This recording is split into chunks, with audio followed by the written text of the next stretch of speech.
Thanks a lot. Thanks a lot, Chair, and thanks for the presentations. Questions mostly to Mr. Clancy. Just to start, I mean, ambition for, as set out in the opening statement and also in the EI strategy, is Irish enterprises leading globally on sustainability and achieving climate action targets, which is mainly measured in terms of the climate action plan target of 29% to 41% reduction in emissions from the enterprise sector. How does that tally with, and does it not contradict to some degree, the big emphasis on increasing exports? I mean, goods exports are transported around the world by fossil fuels. The WTO says something like 20 to 30% of total carbon dioxide emissions are associated with international trade, and more than 7% of greenhouse gas emissions come from international freight transport. So if you increase your goods exports, it seems very difficult to achieve reductions in carbon emissions.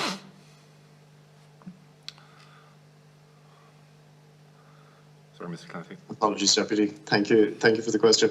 No, I think a couple of elements to that. I suppose first thing to say is that we have an Irish enterprise sector that is, I think, more manufacturing based than services based at the moment. I do see that changing in the coming years, and I mentioned Wayflyer, Flipdish, and a number of other of our new unicorns, and I strongly believe that a lot of our exports in the future will be digital and will be services based, and that certainly a lot of the growth will be in that space. That said, we do anticipate continued growth in the manufacturing sector, and I think all of the things that you've said are hugely relevant. I think if you look at this strategically, a lot of the goods that are shipped to any country in the world come from a very far distance away, China being one of the very large producers at the moment. If you look at where we are focusing on exporting to, we're seeing lots of growth in Northern Europe, we're seeing growth across the Eurozone.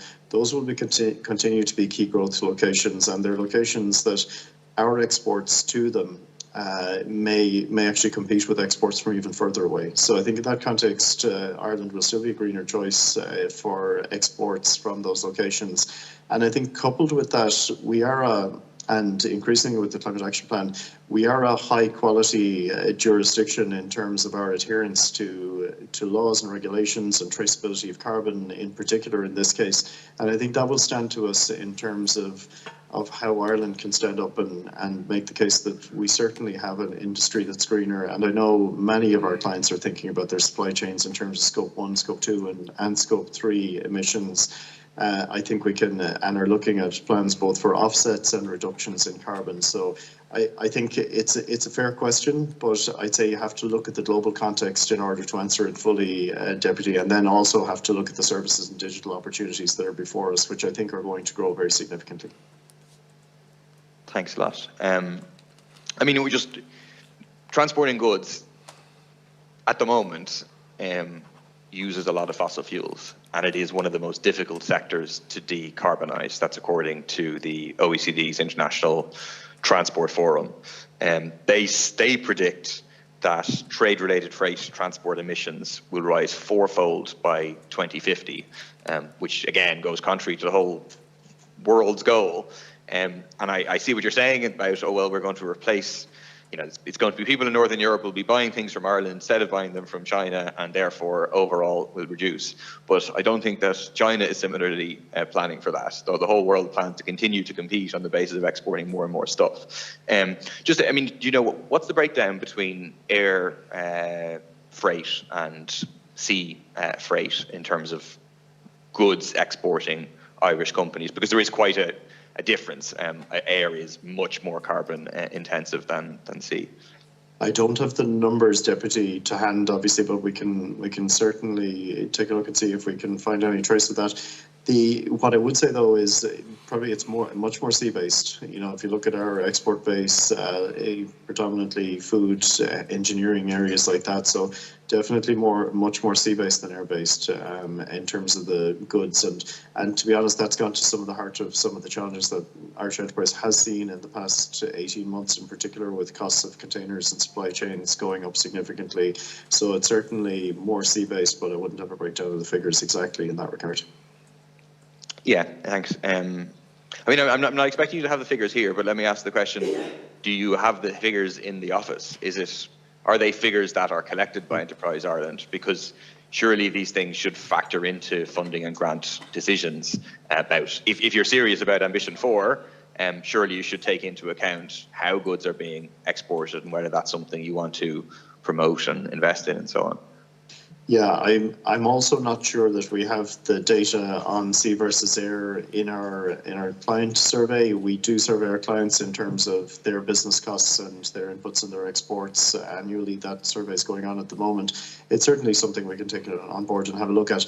However, what we are looking at though is the overall carbon footprint of our clients, and I think that does include all of the emissions that go to the business. So it's certainly something we will be looking at in line with all aspects of the business. But overall, we have a target for carbon reduction for the businesses, so that tends to be where our focus is. As I said, it is more sea-based. I think the air freight necessarily would be limited to small numbers of suppliers with very high value light goods. And as I said, our economy is more weighted towards food, heavy engineering on the Irish enterprise sector, and increasingly services, as I mentioned also. Thanks. But you are saying when you look at the carbon footprint of companies, you are taking into account the impact of freight, be it sea or air or whatever.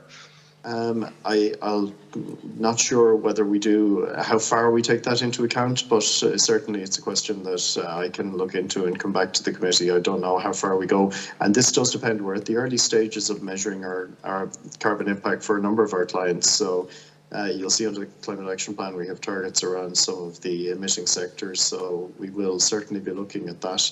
I can't commit that we actually do have it in all our schemes at the moment, but it certainly is something we'll be integrating, and we have committed that during Q1 this year we will have a process of assessing carbon emissions as part of any grant application we make, so we'll certainly take your comment into consideration in regard to that.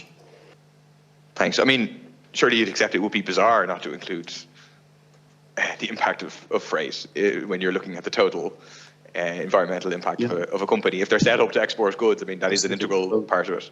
Our companies will certainly have that because all companies are starting to measure their scope 1, 2 and 3 emissions, and it will include the freight as well as the heat that goes into making the product and any of the other ancillary elements. So it certainly is something that makes sense to include. I just can't comment on whether as an agency we specifically have that data at the moment.